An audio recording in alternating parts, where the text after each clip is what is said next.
मित्रों, आलेख का ये सवाल आपके बोर्ड एग्जाम में हर साल आता है। सही सुन रहे हैं साथियों, आपके बोर्ड एग्जाम में अगर 2025 में आप एग्जाम देने वाले हैं तो ये ग्राफ का या आलेख का क्वेश्चन हर साल आता है। अब कहिएगा सर सही बोल रहे हैं क्या? तो बिल्कुल सही बोल रहे हैं, हर साल ये क्वेश्चन आते हैं। अब जरूरी नहीं है कि आपका आलेख खींचने के लिए क्वेश्चन यही सेम रहे, बट आपका अंक डिफरेंट हो सकता है, लेकिन क्वेश्चन जरूर आएंगे कि आप आलेखीय विधि से हल कीजिए या आलेख खींचिए या ग्राफीय विधि से हल कीजिए, एक्स और वाई का मान निकालिए। तो आज की इस वीडियो में हम लोग पढ़ने वाले हैं कि अगर आलेखीय विधि से आपको हल करना है या ग्राफीय विधि से हल करना है तो हम क्वेश्चन को कैसे हल करेंगे। आपका 5 नंबर का एग्जाम में आएगा आलेख खींचने के लिए, तो आप कैसे आलेख खींचेंगे तो आज के इस वीडियो में हम बताने वाले हैं। तो वीडियो में अंत तक बने रहिएगा और चैनल पे नए हैं तो चैनल को सब्सक्राइब कर लीजिएगा। स्वागत है आप सभी का आपके फेवरेट चैनल ऑन स्टडी में। तो मित्रों, सबसे पहले हम लोग देखते हैं क्वेश्चन आपके सामने 2 है। कितना है? 2। कह रहे हैं निम्नलिखित समीकरण को आलेखीय विधि से या ग्राफीय विधि से हल करना है, जिसमें 2 क्वेश्चन दिया गया है, एक हम करेंगे और एक आप करेंगे और कमेंट करके आंसर बताएंगे उसका क्या होगा। तो चलिए हम 1 नंबर क्वेश्चन को लेते हैं और इसको हल करते हैं ग्राफीय विधि से आलेखीय विधि से कैसे हल करेंगे। तो सबसे पहले हम लोग देख लेते हैं समीकरण को, हम लोग लिख लेते हैं कि क्या दिया हुआ है। तो सॉल्यूशन हम लोग कर रहे हैं। तो सॉल्यूशन में सबसे पहले हम लोग देखेंगे कि x - 2y = दिया है 0, इसको समीकरण नंबर मान लेते हैं हम 1। और दूसरा दिया हुआ है 3x + 4y = 20, इसको मान लेते हैं समीकरण नंबर 2। अब हम लोग समीकरण 1 से लेके चलते हैं। कितना समझना? 1 से, यानी 1 नंबर दिया हुआ है, समीकरण नंबर 1 से लेके चलते हैं। तो x - 2y = दिया है 0। तो देखिए, कभी भी अगर इस टाइप का आपको क्वेश्चन बनाना हो तो आप बेशक क्या करेंगे कि आप ध्यान देंगे कि कौन माइनस और प्लस में दे, वो आप पे डिपेंड कर रहा है कि आप किसका मान निकालना है। आप चाहे तो x का भी मान निकाल सकते हैं, आप चाहे तो y का भी मान निकाल सकते हैं, लेकिन x अगर इधर माइनस में इधर जाएगा तो क्या हो जाएगा? प्लस हो जाएगा। तो आप x का मान निकालना चाहेंगे, क्यों? क्योंकि x का कोई गुणांक नहीं है और यहाँ पे x का गुणांक भी है और माइनस भी है, तो इसलिए आप x का मान निकालिएगा। तो यहाँ पे हम x का मान निकालेंगे तो देखिए क्या हो जाएगा। तो यहाँ पे अगर x का मान निकालते हैं हम लोग तो इसको जब उधर भेजेंगे तो 2y, अगर यही आपका किसका मान हो जाएगा? x का मान हो जाएगा।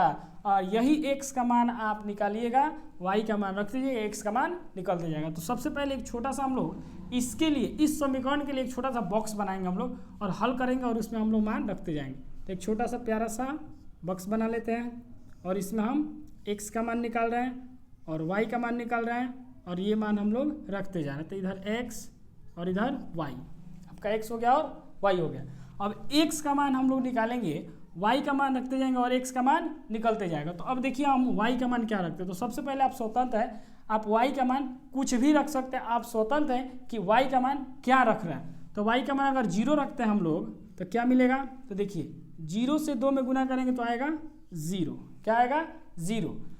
अगर y का मान हम 1 रखते हैं तो हमारा x का मान क्या निकल के आएगा? तो हमारा आ जाएगा 2, यानी 2 एकम 2 आ जाएगा। अगर और भी मान निकालना चाहते हैं आप मैक्सिमम 3 मान निकाल सकते हैं और मिनिमम आप 2 निकाल सकते हैं। आप 2 पर भी काम चला सकते हैं, हम 3 निकाल दे रहे हैं ताकि क्वेश्चन में बताएंगे कि आप गलती होने की संभावना आपके पास नहीं रहेगा। तो 1 हो गया आपका, एक और निकाल दे रहे हैं। अगर आप 2 रखते हैं तो 2 दूना 4, आपके पास आ जाएगा 4। ये समीकरण नंबर 1 के लिए एक छोटा सा प्यारा सा x का और y का मान निकल चुका है। अब हम लोग दूसरा निकालेंगे समीकरण नंबर 2 के लिए। तो अब लेके चलते हैं हम लोग समीकरण नंबर 2। तो समीकरण नंबर 2 हमारा क्या है? तो देख लीजिए, दिया है 3x + 4y = कितना? तो कहिएगा 20। अब इसमें आप स्वतंत्र हैं कि आप x का मान निकाल रहे हैं कि y का मान निकाल रहे हैं। अगर x का मान निकालेंगे तो y उधर भेजिएगा, y का मान निकालेंगे तो x को उधर भेजिएगा। अब देखिए दोनों में गुनाएंगे तो आप किसी का भी मान निकाल सकते हैं। तो हम चलिए x का ही मान निकालते हैं। तो 3x = 20, और जब इसको उधर भेजेंगे तो कितने में? माइनस में हो जाएगा, तो -4y हो जाएंगे। तो x का जब मान निकालिएगा तो 20 - 4y बटा में कितना? तो कहिएगा 3 हो जाएगा। ये हमारा x का मान निकल गया। अब जैसे x का मान निकला हम लोग y का मान रखते जाएंगे और x का मान निकलते जाएगा। तो इसके लिए भी छोटा सा एक प्यारा सा हम लोग क्या बना लेंगे? बॉक्स बनाएंगे। तो यहाँ पे हम छोटा सा एक प्यारा सा बॉक्स बना लेते हैं। तो देखिएगा, एक हमारा x हो जाएगा, दूसरा हमारा y हो जाएगा। x का मान रखते जाएंगे, y का मान निकलते जाएगा। तो चलिए हम लोग रखते हैं और निकालते हैं। तो चलिए अब यहाँ पे थोड़ा सा ध्यान दीजिएगा कि हम कैसे निकालेंगे। तो हमारा x का मान जो निकल के आया था ना, वो आया हमारा x = 20 - 4y और बटा में कितना 3 आया हुआ है। तो अब इसी में हम लोग मान रखेंगे तो हमारा x का और y का मान निकल जाएगा। तो चलिए देखिए, सबसे पहले हम लोग ऐसा मान इसमें y के जगह रखना है कि जोड़ के घटा के 3 से भाग भी लगना चाहिए। सही सुना आप, 3 से भी भाग लगना चाहिए। तो आप सोचते हैं, देखिए आप कुछ भी नहीं रख सकते, रखने के लिए तो कुछ भी रख सकते हैं, लेकिन याद रहे कि आप ऐसा मान यहाँ पे रखेंगे y के जगह पर कि जोड़ने घटाने के बाद 3 से कटना चाहिए। तो अब देखिए क्या हो जाएगा। तो सबसे पहला हमारा क्या होगा, तो ध्यान दीजिए। तो अगर 0 रखेंगे तो 3 से डिवाइड नहीं होगा पूरा, लेकिन ऐसे भी ग्राफ दिया रहता है, आप दशमलव में भी ले सकते हैं या कटा सकते हैं। तो हम सिंप्लिसिटी में मान लेते हैं ताकि आपको दिक्कत ना हो ग्राफ बनाने में। तो चलिए देखिए, अगर 1 रखते हैं तो भी नहीं होगा, 4 एकम 4 घटेगा तो हो जाएगा 16, 16 3 से नहीं डिवाइड होगा। अगर 2 रखते हैं तो 8 दूना 16, सॉरी 4 दूना 8 हो जाएगा। तो देखिए इधर कैलकुलेट करके हम बता रहे हैं 20 माइनस 4 इंटू 2 रखेंगे हम लोग तो 3, 4 दूना 8, 20 में से 8 घटेगा तो 12, 12 बटा 3 कटेगा तो कितना आ जाएगा 4। तो अगर y का मान हम लोग रखते हैं 2, क्या रखते हैं 2, तो 4 दूना 8 घटेगा तो 12, 12 3 से कट जाएगा, 3 चौका 12, तो 2 रखने में कितना आ गया 4 आ गया। सही देख रहे हैं साथियों। अब दूसरा हम लोग लेते हैं, अगर 3 रखेंगे तो 4 3 12 नहीं कटेगा, 4 रखेंगे तो भी नहीं कटेगा, तो 5 रखते हैं हम लोग। तो अगर y का मान 5 रखेंगे तो 5 चौका 20, तो 20 में से 20 घटेगा तो 0, और 0 बटा समथिंग क्या आता है तो कहिएगा 0 आएगा। तो यहाँ पे आ जाएगा आपका 0। एक और मान निकाल लीजिए। आप स्वतंत्र आप 2 से काम चला सकते हैं, लेकिन एक और मान हम निकाल दें ताकि आपको दिक्कत नहीं होगा। तो अब देखिए, अगर हम इसके आगे जाते हैं तो बहुत बड़ा मान हो जाएगा। 10 के अंदर ही रखना है, 10 से नीचे ही रखिएगा, ज़्यादा मत रखिएगा। तो अगर हम -1 रख लेते हैं तो देखिए माइनस यहाँ पे 1 रखेंगे तो माइनस माइनस प्लस हो जाएंगे, 4 एकम 4, तो 20 से 4 24, 24 में 3 से भागिए तो कितना हो जाएगा 8 3 का 24। तो ये हमारा दोनों समीकरण का आलेख बनाने के लिए हमारा यहाँ पे छोटा सा प्यारा सा बक्स निकल के आ गया। अब इस बक्स से हम लोग क्या बनाएंगे, एक छोटा सा प्यारा सा ग्राफ खींचेंगे और उस ग्राफ में x का और y का मान हम लोग निकालेंगे। तो चलिए अब हम लोग तो यहाँ पे ग्राफ बन के आपका तैयार हो गया, यानी ग्राफ है हमारा। अब इस ग्राफ में हम लोग क्या करेंगे कि x का y का मान हम लोग रखेंगे। तो बॉक्स 1 और दूसरे का मान इसमें हम लोग रखेंगे। तो देखिए सबसे पहले इसमें समझ लेते हैं क्या क्या क्या होता है। तो चलिए, इसको बोलते हैं हम लोग x अक्ष और इसको बोलते हैं हम लोग y अक्ष। तो इधर x होता है, इधर x डैश होता है, इधर प्लस होता है और इधर माइनस होता है। यानी ओरिजिन के दाएं की तरफ चलेंगे तो प्लस होगा, बाएं की तरफ चलेंगे तो माइनस होगा।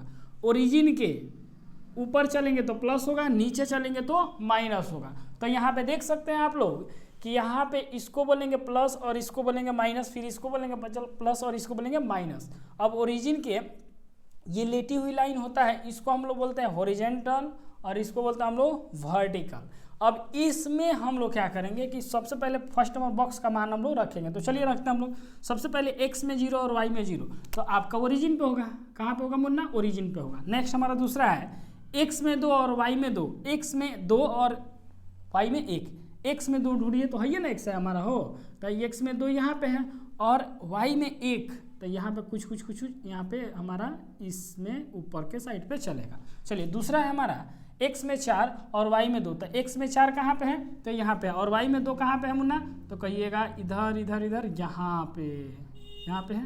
चलिए ये हमारा पहला बॉक्स के लिए हो गया। अब इसको क्या करेंगे हम लोग मिलाएंगे। तो सबसे पहले अब इसका भी लिख लेते हैं, उसके बाद हम लोग मिलाएंगे। अब क्या करेंगे हम लोग, उसके बाद हम लोग x में 4 अब दूसरे बॉक्स के लिए रखेंगे। तो x में 4 कहाँ पे है, तो x में 4 यहाँ पे है और 2 यहीं पे होगा ना जी, यहीं पे होगा। उसके बाद x में 0 और y में 5 कहाँ पे है तो कहिएगा यहाँ पे है, देख लीजिए।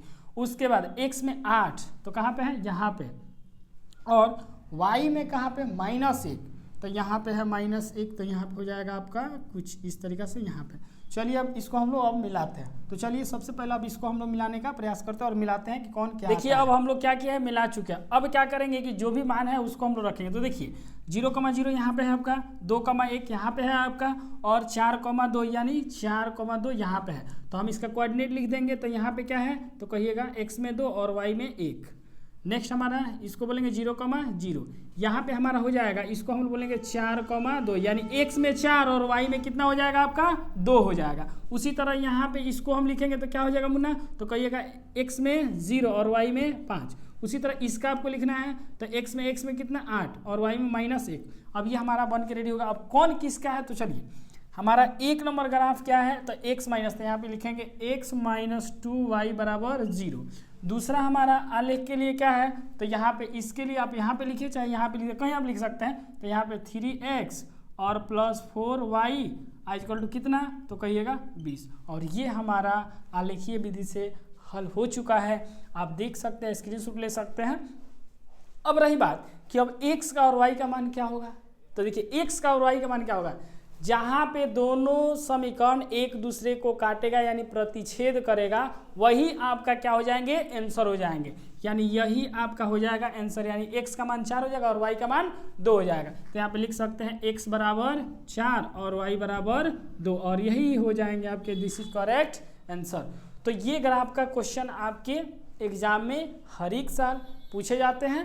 तो ये क्वेश्चन आप बहुत इंपॉर्टेंट है, ये इसको आप प्रैक्टिस में कीजिएगा, और ये क्वेश्चन आप सभी के लिए बनाएंगे और कमेंट करके ज़रूर बताइए कि इसका आंसर क्या आने वाला है। और ये दोनों क्वेश्चन बहुत इंपॉर्टेंट है बोर्ड एग्जाम 2025 के दृष्टि से। तो आप इस क्वेश्चन को अच्छा से प्रैक्टिस कीजिए, 1-2 बार आप प्रैक्टिस कीजिए, आप बनाइएगा। तो चलिए मिलते हैं अगले वीडियो में, तब तक के लिए जय हिंद जय भारत।